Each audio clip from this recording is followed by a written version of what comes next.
आज जब बिहार को पहचान मिल रही है तो आपकी इस पहचान को फिर से धूमिल करने के लिए कांग्रेस और आरजेडी ने एक सगोपा छोड़ा है कि विकास नहीं बुर्का चाहिए। उनको विकास नहीं चाहिए, उनको तो बुर्का चाहिए, जिससे फर्जी वोट डाल करके यहां के गरीबों और दलितों के हकों पर वे डकैती फिर से डाल सके। बहनों और भाइयों, ये बिहार के चुनाव में। नमस्कार, मैं आनंद मौर्य और आप देख रहे हैं बिहार लाइव। बिहार चुनाव के समय और बिहार में तरह तरह की खबरें निकल कर आ रही है।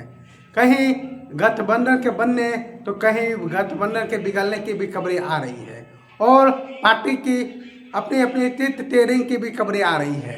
इसी बीच में बिहार चुनाव को देखते हुए बीजेपी की तरफ से चुनाव प्रचार का अभियान शुरू कर दिया गया है बिहार में। और बीजेपी की तरफ से चुनाव प्रचार के लिए आज उत्तर प्रदेश के मुख्यमंत्री आदित्यनाथ योगी को बिहार में उतार दिया गया है।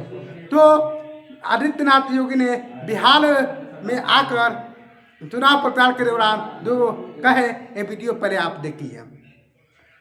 आज जब बिहार को पहचान मिल रही है तो आपकी इस पहचान को फिर से धूमिल करने के लिए कांग्रेस और आरजेडी ने एक सगोपा छोड़ा है कि विकास नहीं बुर्का चाहिए।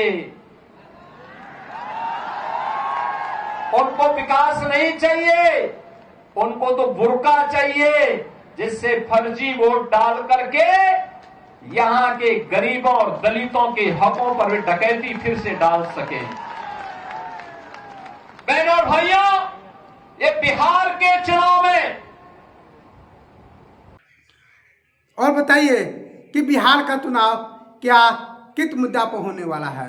क्या आदित्यनाथ योगी जो बिहार में प्रचार करने आए हैं तो उदित मुद्दे और जिस तरीके से बिहार में क्या वो मुद्दा क्या बिहार के वास्तविक मुद्दा है? क्या उनके विचार बिहार से जुड़ा हुआ है? बिहार में की वास्तविक समस्या क्या है? बात वास्तविक समस्याओं पर होना चाहिए, न कि मंदिर पर होना चाहिए, न मस्जिद पर होना चाहिए, न किसी जाति और धर्म पर होना चाहिए। तो बिहार की वास्तविक मुद्दा क्या है और वास्तविक मुद्दा पर ही बात होनी चाहिए। बिहार की वास्तविक मुद्दा है बेरोजगारी, भुखमरी और यहाँ की बदतर स्वास्थ्य व्यवस्था, शिक्षा व्यवस्था जो तरमराया हुआ है। तो इस मुद्दे पर बात होना चाहिए। तो बात हो रहा है मंदिर पे। मैंने क्या किया? मैंने मंदिर बनवा दिया, मैंने की बातें कर दिया। बिहार की जनता की और बिहार की वास्तविक समस्या है पलायन, बेरोजगारी, भुखमरी और यहाँ की बिहार की बड़ा की और बिहार की वास्तविक समस्या है पलायन, बेरोजगारी, भुखमरी और यहाँ के युवाओं की बढ़ता, युवाओं को नौकरी न मिलना, उसके ऊपर पुलिस के द्वारा डंडा बरसाया जाना। तो ये सोचने योग्य बात है और समझने की भी जरूरत है कि अब की बार बिहार में बदलाव। और इस समय सबसे महत्वपूर्ण बात है बेरोजगारी को देखते हुए बिहार की युवाओं को अपना मत देने की। और सोचना होगा कि अपने मुद्दा से भटके नहीं, बल्कि अलग अलग भटके नहीं, बल्कि अपने मुद्दा पर तटस्थ रहे, अपनी मुद्दा पर बात करें, न कि मंदिर के मुद्दा पर बात करें। बिहार की स्थिति यह है कि यहाँ पलायन बहुत अधिक है। लोगों को कमाने के लिए, काम करने के लिए अपने दूसरे देशों में, दूसरे राज्यों में जाना पड़ता है। यह सबसे बड़ी सवाल है कि आखिर बिहार के लोग पलायन क्यों करते हैं? यहाँ फैक्ट्रियाँ क्यों नहीं है? लोगों को बाहर क्यों जाना पड़ता है कमाने? दूसरे स्टेटों में जाकर गाली सुनना पड़ता है। तो ये है बिहार के मुद्दा और इस मुद्दा पर बात होना चाहिए। लेकिन यहाँ बात तो कुछ और हो रहा है। मंदिर पे बात हो रहा है, मस्जिद पे बात हो रहा है। मैंने यह कर दिया, मैंने मंदिर बनवा दिया, मैंने मस्जिद बनवा दिया और मंदिर और मस्जिद के बीच में लोगों को गुमराह करने की कोशिश की जा रही है, जो होना नहीं चाहिए था, लेकिन वही हो रहा है। और लगता है बिहार चुनाव में बीजेपी की वास्तविक मुद्दा यही है और इसी मुद्दा के सहारे वो बिहार चुनाव को लड़ना चाहती है। और अभी आदित्यनाथ योगी और बाद में अमित शाह भी आएंगे तो गुट बैठिया पर बात करेंगे, गुट फैटिया। तो सवाल उठता है अगर बिहार में क्या घुसपैठियों को हटाने के लिए एफआईआर हुआ था और क्या घुसपैठिए मिले? जो मतदाता सूची में नाम कटे वो सब मिला के, अर्थात मृतकों के भी हैं, जो भारत के नागरिक नहीं है उनके भी हैं, जो कई एक से कई ज्यादा जगह अपने वोट बनवा चुके हैं, इनका सिर्फ एक ही जगह होना चाहिए था, उनके नाम भी हैं, और जो स्थायी रूप से प्रवास कर चुके हैं उनका नाम। महीने से पूरे देश को पागल किए हुए रोहिंग्या, बांग्लादेशी, घुसपैठिए, ये उनको निकालने के लिए इतना बड़ा अभियान और ये और वो, कम से कम जो आंकड़ा आज दिख रहा है वो तो केवल 3 का होने के ग्राउंड पर कितने ऑब्जेक्शन आए हैं? पूरे बिहार में 1087 7 करोड़ 24 लाख लोगों में से 1087 पर 0.01% से कम पर ऑब्जेक्शन आया है। तो हमने कहा चलिए 1087 तो आंकड़ा दिख रहा है। फिर हमने चेक किया कि ये तो ऑब्जेक्शन है, तो ऑब्जेक्शन स्वीकार किए गया नहीं, कैसे पता करें? हमने देखा कि इन 1087 में से कितने लोग हैं जिनका नाम अंत में डिलीट हो गया है 30 सितंबर वाली लिस्ट में। पता है कितने लोग मिले? 390।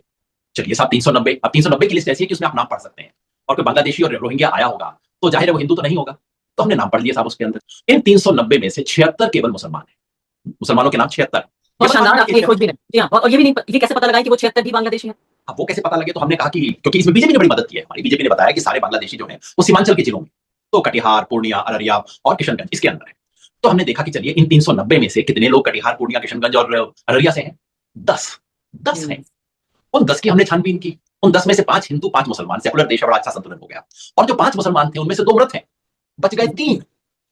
अब आप सोचिए 3 महीने से पूरे देश को पागल किए हुए हैं रोहिंग्या, बांग्लादेशी, घुसपैठिए, ये उनको निकालने के लिए इतना बड़ा अभियान और ये और वो, कम से कम जो आंकड़ा आज दिख रहा है वो तो केवल 3 का दिख रहा है। और ये भी पक्का कि क्या बिहार में ऐसा बैठिया है तो आखिर वो गुट बैठिया आया कहाँ से है, कैसे आ रहता है? हर व्यवस्था, हर सिस्टम, पुलिस प्रशासन से लेकर सीमाएं भी प्रधानमंत्री के हाथ में है, फिर भी आतंकवादी से लेकर घुसपैठिया बिहार में प्रवेश कैसे करती है, देश में कैसे प्रवेश कर जाती है, इस सवालों का जवाब देना चाहिए। अभी SIR जो हुआ है इसमें तरह तरह की खुलासे हो रहे हैं। SIR के तहत लोगों की नाम को काटा गया है। अभी एक खबर आया है कि जो इस तरह की कई खबरें आ रही है जिसमें महिलाओं के नाम काफी अधिक मात्रा में कटे हैं। जो आप इस वीडियो को देखिए। तो हम बता दें कि बिहार में SIR के नाम पर लोगों को गुमराह करने की कोशिश किया गया, लोगों को क्या नाम काटने का प्लानिंग किया गया और नाम बड़ी संख्या में नाम कटे हैं।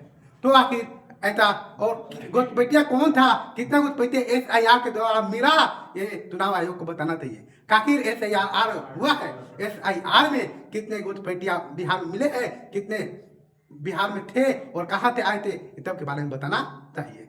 और बिहार के लोगों को खासकर अपनी वास्तविक मुद्दा और प्राइम पर बात होना चाहिए। सिस्टम यह है बिहार की कि यहाँ की व्यवस्था लचार है, करप्ट है। यहाँ बिहार में लोकतांत्रिक व्यवस्था है और पूरे भारत में लोकतांत्रिक व्यवस्था है। व्यवस्था लोकतंत्र की है, लेकिन लोकतांत्रिक व्यवस्था में भी हर जगह लोकतंत्र पर प्रहार करने की कोशिश की जा रही है। तो युवाओं को और बिहार के नागरिकों को यह समझने की जरूरत है कि मुद्दा हमेशा विकास होना चाहिए।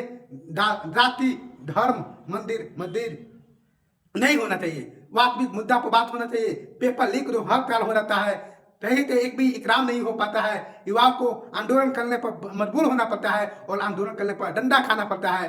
तो युवाओं को सोच समझ कर अपने मतदान करना चाहिए। तो बिहार की वास्तविक मुद्दा ये है, बेरोजगारी, भुखमरी, हर जगह करप्शन है। बिहार के स्कूलों की हालत खराब है। हर जगह सरकारी स्कूल करप्शन से भरा हुआ है। किसी भी विद्यालय की सिस्टम सही नहीं है।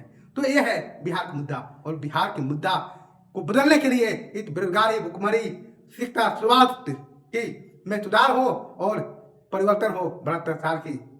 तो ये है और मुद्दा, और इस मुद्दा पर बिहार का चुनाव होना चाहिए।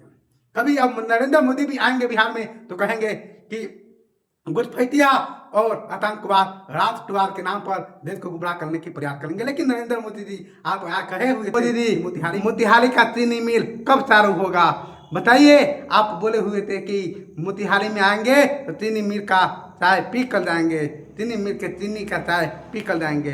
लेकिन मोतिहारी आए भी थे, और लेकिन मोतिहारी का चीनी मिल अभी तक चालू नहीं हुआ। तो बताइए कि मोतिहारी का चीनी मिल कब चालू होगा? क्यों नहीं हुआ है? तो अभी तक के लिए इस वीडियो में इतना ही। फिर मिलते हैं किसी नेक्स्ट वीडियो में। अगर हमारे चैनल की यूट्यूब पर देख रहे हैं तो हमारे चैनल को सब्सक्राइब कीजिए, और फेसबुक पेज पर देख रहे हैं तो हमारे फेसबुक पेज को फॉलो करना न भूलिए। जय हिंद, जय भारत। मैं आनंद मौर्य।